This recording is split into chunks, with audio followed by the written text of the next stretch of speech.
Welcome to Kenton's videos. Enjoy the video. In this video, I will show how to put a Kia Soul in neutral when the car is dead.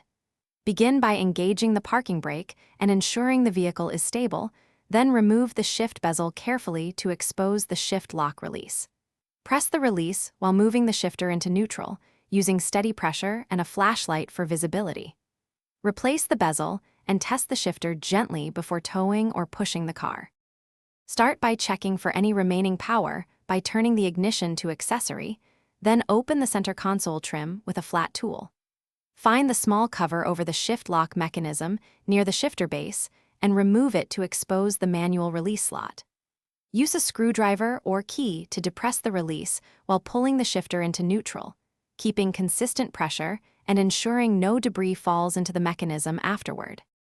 With the cover removed, press the manual release and move the shifter into neutral in a single controlled action, keeping both hands steady. If you encounter resistance, stop and confirm the parking brake is engaged and wheels are chocked to prevent rolling. Once in neutral, recheck that the shifter engages properly and secure the car for towing, using wheel chocks and a helper if available to guide movement safely down a flat surface. Thanks for watching. Consider subscribing if we helped you.